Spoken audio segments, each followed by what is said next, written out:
जीवनात सफलतेबरोबरच सदाचार देखील महत्वाचा. वैष्णवाचार्य युगुल शरणजी महाराज यांचं विधान. खाकीराज बाबा मठात देवी भागवत कथा सप्ताला सुरुवात. पैसे कमवणारा प्रत्येक जण सदाचारी असतोच असं नाही. माणसानं आपल्या जीवनात कर्तृत्वाच्या जोरावर अर्थप्राप्ती केली की त्यामागे सफलता येतच असते. पण जीवनात सफलतेबरोबरच सदाचार देखील महत्वाचा आहे असं विधान वैष्णवाचार्य श्री युगुल शरणजी महाराज यांनी केलंय. इथल्या लालडाकी भागातील न्यू आर्ट्स कॉमर्स कॉलेज शेजारील श्री खाकीराज बाबा मठात वैष्णवी सुंदरकांड एवं भजनी मंडळ आयोजित श्रीमद देवी भागवत कथेचं पहिलं पुष्प युगल शरणजी महाराज यांनी गुंफलं.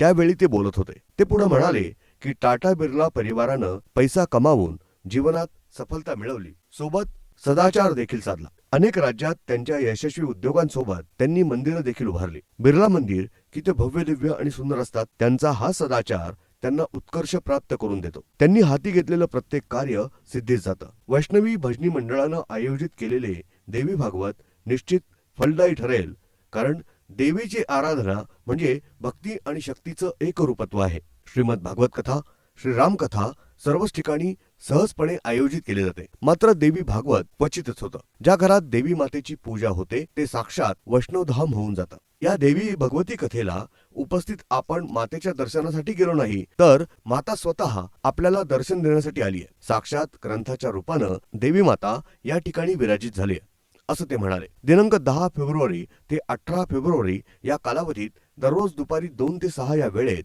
श्रीमद देवी भागवत कथा इथं संपन्न होणार आहे. त्यासाठी परिसरातील भाविक भक्त आणि माहेश्वरी समाज बांधव मोठ्या संख्येने उपस्थित होते. या महिलांची संख्या लक्षणीय आहे. शुक्रवारी दुपारी 1 वाजता कलशधारी महिलांनी लालटाकी परिसरातून भव्य मिरवणूक काढली. सजवलेल्या रथात देवी भागवत ग्रंथ ठेवण्यात आला होता. कथास्थळी ग्रंथराज आणि युगुल शरणजी महाराज यांचं आगमन झाल्यानंतर फुलांची उधळण करून या महिलांनी पूजन केलं. नंतर श्री गोपाल धूत, मोहनलाल मांधाना, श्री गोपाल जाखोटिया, जगन्नाथ बजाज, धनेश लड्ढा, जगदीश लड्ढा, खाकीराज बाबा देवस्थान ट्रस्टचे अध्यक्ष दीपक काबरा, सौ गीता गिल्डा, सौ सरला बजाज या मान्यवरांच्या हस्ते दीप प्रज्वलन झालं. नंतर माता पूजन आणि महाआरती करण्यात आली. त्यानंतर प्रवचनाला सुरुवात झाली. स्वागत विनोद मालपाणी यांनी केलं, तर सूत्रसंचालन प्रसाद बेडेकर यांनी केलं. या कथेचं लाईव्ह प्रसारण श्री युगुल शरणजी महाराज या युट्यूब चॅनलवर संपूर्ण 8 दिवस होणार आहे. इथं मा देवीच्या विशाल मूर्तीची स्थापना व्यासपीठावर करण्यात आली आहे. दररोज देवी मातेच्या प्रसंगानुरूप मानवी वेशभूषेतील झाकी इथं साकारण्यात येणार. या ठिकाणी कथाकथनात रविवारी श्री दुर्गा प्रकट उत्सव, सोमवारी श्री महाकाली रूप, मंगळवारी रेणुका माता प्रकटन, बुधवारी श्री महिषासुर मर्दिनी माता अवतरणार असून गुरुवारी Ardhanari Nateshwar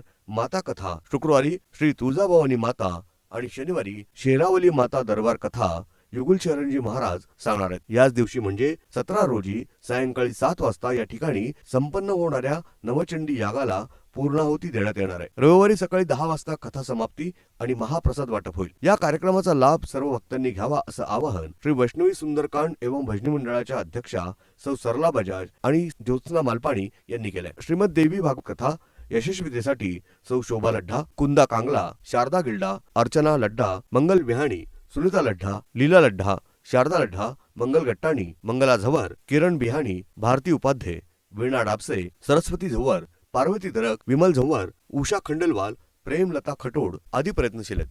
report news desk, महानगराची लाईफलाईन, मेट्रो न्यूज, अहमदनगर.